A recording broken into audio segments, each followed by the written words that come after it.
함께 보실 하나님 말씀은 사무엘상 9장 1절에서 14절까지의 말씀입니다. 구약성경 419페이지 전으로 있습니다. 사무엘상 9장 1절에서 14절까지의 말씀을 드라마 바이블로 봉독하겠습니다.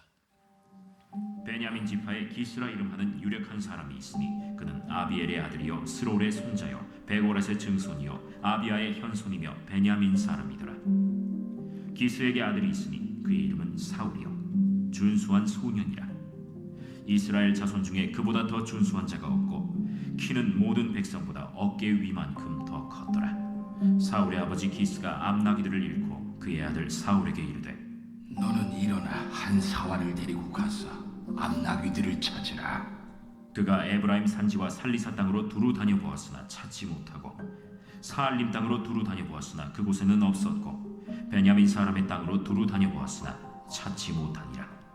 그들이 숲 땅에 이른데 사울이 함께 가던 사환에게 이르되 돌아가자. 내 아버지께서 암나귀 생각은 고사하고 우리를 위하여 걱정하실까 두려워하노라. 보소서, 이 성읍에 하나님의 사람이 있는데 존경을 받는 사람이라. 그가 말한 것은 반드시 다 응하나니 그리로 가사이다. 그가 혹 우리가 갈 길을 가르쳐 줄까 하나이다 하는지라. 사울이 그의 사환에게 이르되 우리가 가면 그 사람에게 무엇을 드리겠느냐? 우리 주머니에 먹을 것이다 하였으니 하나님의 사람에게 드릴 예물이 없도다. 무엇이 있느냐?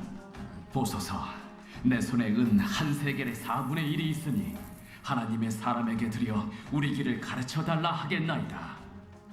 옛적 이스라엘의 사람이 하나님께 가서 물으려 하면 말하기를 선견자에게로 가자 하였으니 지금 선지자라 하는 자를 옛적에는 선견자라 일컬었더라. 사울이 그의 사환에게 이르되 내 말이 옳다. 가자. 그들이 하나님의 사람이 있는 성읍으로 가니라. 그들이 성읍을 향한 비탈길로 올라가다가 물 기르러 나오는 소녀들을 만나 그들에게 묻되 선견자가 여기 있느냐? 있나이다. 보소서, 그가 당신보다 앞서갔으니 빨리 가소서. 백성이 오늘 산당에서 제사를 드리므로 그가 오늘 성읍에 들어오셨나이다. 당신들이 성읍으로 들어가면 그가 먹으러 산당에 올라가기 전에 곧 만나리이다. 그가 오기 전에는 백성이 먹지 아니하나니 이는 그가 재물을 축사한 후에야 청함을 받은 자가 먹음이니이다. 그러므로 지금 올라가소서. 곧 그를 만나리이다. 그들이 성읍으로 올라가서 그리로 들어갈 때 사무엘이 마침 산당으로 올라가려고 마주 나오더라. 아멘. 함께 읽은 본문의 말씀을 가지고 하나님 앞으로의 이끄심이란 제목으로 말씀 나누고 기도하도록 하겠습니다. 사람의 시선이란 것이 나에게 없지만 남에게 있는 것들을 향할 때 무엇이 올라옵니까? 마음속에 불안과 염려가 올라오는 것을 봅니다. 상대적인 박탈감 혹은 비교의식 같은 것들이 밀려들기 때문이 아닐까 합니다. 지금 가진 것으로도 잘 충분히 지내고 있었지만 남이 더 많이 가지고 있다는 것을 알게 됐을 때 마음이 어떻습니까? 상대적으로 내가 궁핍하고 불행하다라고 느끼기도 합니다. 어제 본문에서 이스라엘 백성들이 사무엘에게 무엇을 요구했습니까? 왕을 달라고 요구를 했어요. 우리도 다른 나라들처럼 왕이 있었으면 좋겠다라고 요구했습니다. 동기가 무엇이었습니까? 하나님의 통치를 잘 따르고 싶어서가 아니었습니다. 하나님의 말씀을 어떻게 하면 왕을 통해서 더 잘 듣고 순종할까를 생각해서 왕을 달라는 것이 아니었어요. 다른 나라들과 같이 왕을 세워서 정치적인 안정을 이루고 싶은 욕심이 그들의 동기였습니다. 여태 잘 지내지 않았습니까? 사무엘이 그들을 통치하면서 블레셋이 침공하지도 않았고 평안의 때를 보내고 있었어요. 그런데 주변에 다른 나라들에게 왕이 있으니 뭘 느낍니까? 불안한 거죠. 오늘까지 잘 지내고 지금도 잘 지내고 있지만 앞으로 미래를 염려하면서 우리에게 왕이 있어야 앞으로 미래는 좀 든든할 것 같다라고 주장하는 것입니다. 이런 이유로 왕을 고집하며 요구하는 이스라엘 백성들을 하나님은 어떻게 하셨습니까? 그렇게 할 수 있도록 허용해 주십니다. 비록 하나님께서 기뻐하시지 않는 선택이고 결정이었지만 이를 허용하신 것이죠. 이유가 무엇일까요? 어제 들은 말씀처럼 하나님의 주권이 그러하기도 하고 또한 강제로 막는 것이 순종이 아니기 때문이죠. 강제로 억지로 끌고 가는 것이 하나님의 기쁨이 아니기 때문입니다. 하지만 그 선택이 그들 자신을 왕의 종이 되게 할 것을 하나님이 미리 경고하셨습니다. 너희가 그토록 왕을 원하는데 그 왕이 너희 삶을 피곤하고 힘들게 할 것이다 라고 경고의 말씀을 하셨어요. 그런 경고가 주어졌지만 그래도 하나님은 왕을 원하는 이스라엘 백성들을 긍휼히 여기시고 오늘 본문에서 한 인물이 드러나게 하십니다. 그가 어느 지파 출신이라고 오늘 본문이 우리에게 정보를 주고 있습니까? 함께 1절에서 2절까지의 말씀을 한 목소리로 읽어보도록 하겠습니다. 같이 읽습니다. 시작.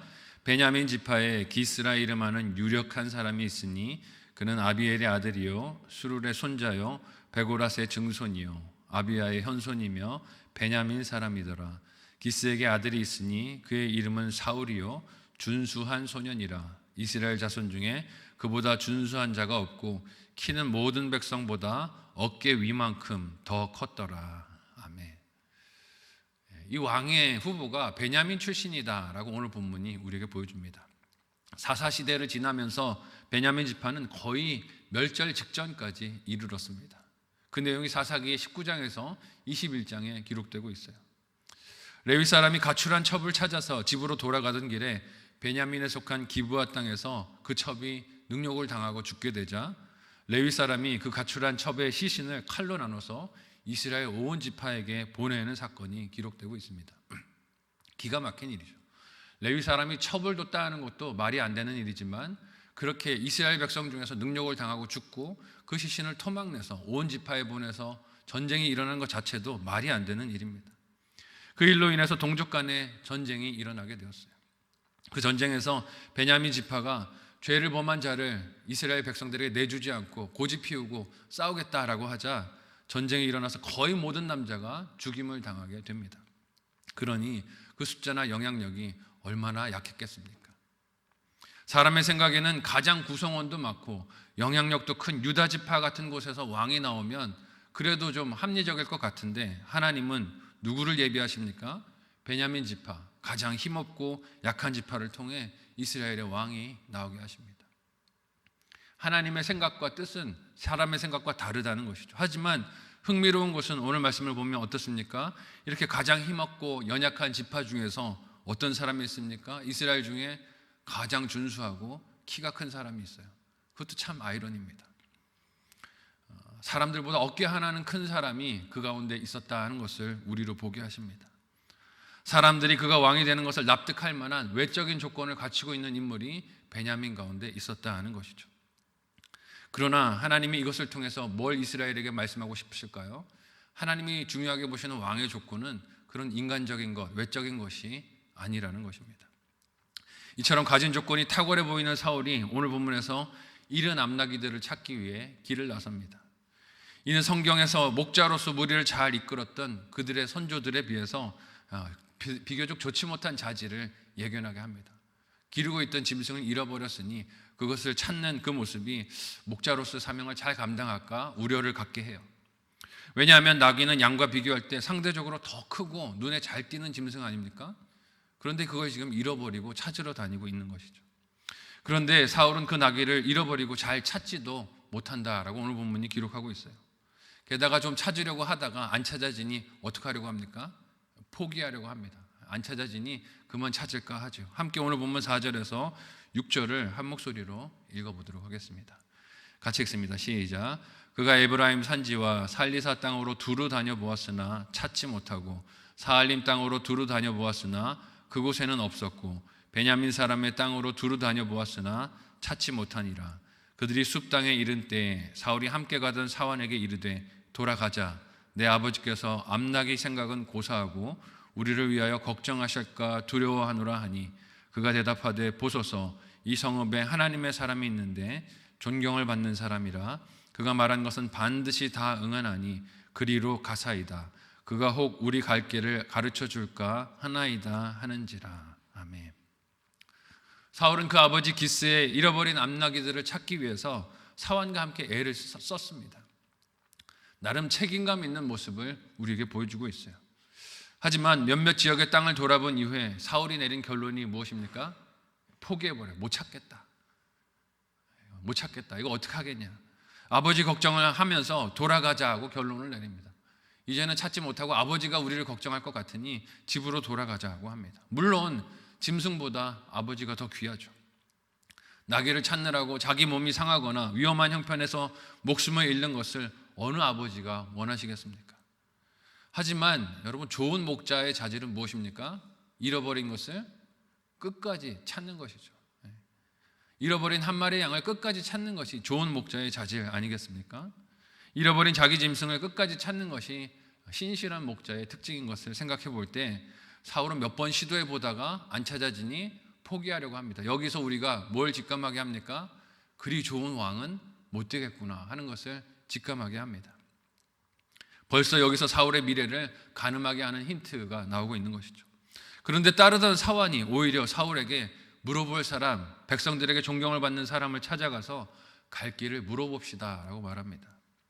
주인은 포기하고 가겠다고 하는데 지금 누가 찾자고 말합니까? 종이 찾자고 말하고 있어요. 오히려 반전입니다. 세상에 이런 종이 어디 있겠습니까? 보통은 맡은 일도 종들은 어떻게 합니까? 하려고 하지를 않죠. 기왕이면 성실히 섬기면 좋겠지만 맡은 일 하는 것만도 힘들어하는 경우가 많습니다. 그런데 오늘 본문에 등장하는 이 사환은 어떻습니까? 하지 않아도 될 일을 하겠다라고 말하고 있어요. 주인은 포기했는데 이 사환은 그래도 우리가 찾아봅시다 라고 주인을 설득하고 있습니다. 그리고 7절 이하를 보면 그는 주인이 만나서 드릴 예물도 없다라고 말을 하자 뭐라고 말합니까? 제 수중에 돈이 있습니다. 그거 가지고 한번 예물을 드리고 찾아보시죠 라고 주인을 설득합니다. 함께 8절에서 10절까지의 말씀을 한 목소리로 읽어보도록 하겠습니다. 같이 읽습니다. 시작.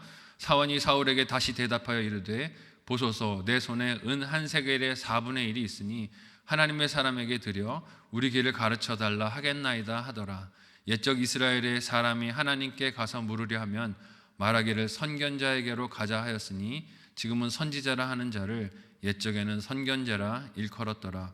사울이 그의 사환에게 이르되 내 말이 옳다, 가자 하고 그들이 하나님의 사람이 있는 성읍으로 가니라. 아멘.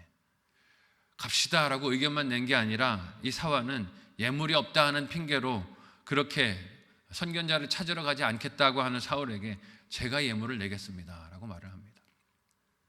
여기서 우리는 누가 신실한 청지기로 사명을 감당하는 사람이고 누가 겉으로만 리더인지를 볼 수 있습니다. 겉으로 왕으로 리더로 불린다고 리더가 아니라는 것이죠. 작은 일이라도 맡은 것에 순종하고 신실하게 임하는 자가 하나님 보실 때 성실한 청지기, 신실한 종이라는 것을 알 수 있습니다. 사울의 외모는 어떻습니까? 출중했습니다. 키가 컸고 많은 사람들에 비해서 왕이 될 만한 조건을 다 가지고 있는 것 같았어요. 하지만 문제 앞에서 생각이나 선택은 그 외모에 미치지 못하는 것을 봅니다. 반면 그의 사환은 어떻습니까? 신분은 사환이고 사울보다 아래에 있지만 오히려 선택과 분별에 있어서는 지혜로움이 있는 것을 보게 됩니다. 그러니 외모로 판단할 일이 아니라는 것이죠. 이런 사환이 사울의 곁에 있게 하신 것이 하나님의 은혜인 줄로 믿습니다. 하나님께서 이런 동역자를 곁에 붙여주시고 낙심하고 포기하려 할 때마다 다시 새 힘을 일으키고 가도록 격려해 주시는 것이죠. 저와 여러분은 맡은 일과 사명들을 어떤 마음과 태도로 하루하루 감당하십니까? 요즘 전대축제 기간을 보내고 있는데 이 일도 성실하고 사랑하는 마음으로 하고 계십니까? 아니면 맡은 일도 하지 않겠다고 내일로 혹은 남에게로 미루면서 회피하고 계십니까? 아니면 맡은 일만 하는 것도 족하다며 시키는 일만 하고 계십니까? 아니면 오늘 본문의 사환과 같이 맡은 일의 범위를 넘어서더라도 주인의 뜻을 성취하기 위하여 열심을 다하며 가진 모든 것을 사용하는 열정적인 하나님의 사람입니까? 하나님은 어떤 청지기를 기뻐하실까요? 생각해 보시면 좋겠습니다. 이렇게 제안은 했지만 주인이 그의 말을 받아들이는 것은 또 다른 문제일 것입니다. 만약에 사울이 정말로 귀찮았다면 사환의 이 충고를 어떻게 했을까요? 무시하고 내버려 둬라, 우리는 아버지 집으로 가자 했을 것입니다. 아무리 그의 제안이 좋았어도 주인이 싫다 하고 집으로 돌아가면 그만 아니겠습니까? 하지만 오늘 본문에서 사울은 그의 제안을 수용해서 물을 선견자를 향해 앞으로 나아갑니다. 이런 선택에 하나님이 오늘 본문에 어떤 은혜를 베풀어 주십니까? 함께 13절에서 14절 마지막 본문을 한 목소리로 읽어보겠습니다. 같이 읽습니다. 시작. 당신들이 성읍으로 들어가면 그가 먹으러 산당에 올라가기 전에 곧 만날이이다.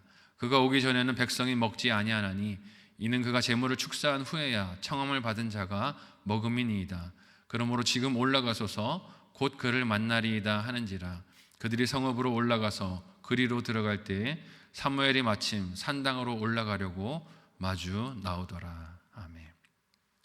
잃어버린 나귀들을 찾기 위해서 선견자를 찾아가는 사울 그리고 그의 사환이지만 사실은 이 이야기를 잘 들여다보면 누가 누구를 찾는 것입니까? 하나님께서 사울을 찾고 계신 것입니다. 하나님께서 그를 사무엘 앞으로 인도하고 계신 것이에요.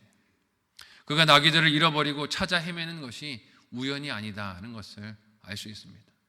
삶의 문제를 만나고 어려움을 만난 것이 사실은 하나님께서 그를 하나님 앞으로 인도하시고 사명자로 세우시는 과정인 것을 보게 돼요. 이를 모르는 사울은 자신이 만난 사건과 문제가 번잡스럽고 귀찮다라고 느낄 수 있었겠지만 하나님은 나귀를 찾아 헤매는 그의 발걸음이 선견자이자 하나님의 뜻을 이룰 사무엘 앞으로 인도하시는 발걸음이 되게 만드십니다. 동일하신 하나님께서 저와 여러분의 삶도 그런 사랑의 손길로 인도하고 계신 줄로 믿습니다. 마음을 번잡스럽게 하고 어지럽게 하는 사건과 어려움들이 있으십니까? 사실은 그 일들이 하나님께서 우리의 삶을 하나님 앞으로 인도하시는 사랑의 부르심이라는 것을 의심하지 않으셨으면, 믿으셨으면 좋겠습니다.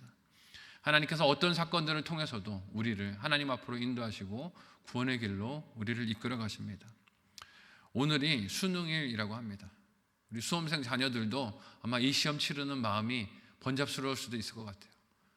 왜 내 인생에 또 이런 시기에 내가 수험생이 되어서 이런 어려움들을 겪는가 생각할 수도 있겠지만 돌아보면 이것이 하나님의 사랑의 부르심이라고 믿습니다. 오늘 기도하실 때 우리 수험생 자녀들을 위해서도 사랑의 마음으로 기도를 부탁드립니다. 어느 삶의 순간에서든 하나님의 사랑을 의심하지 않고 믿음으로 걷는 저와 여러분 모두가 되시기를 예수님의 이름으로 축복합니다. 아멘.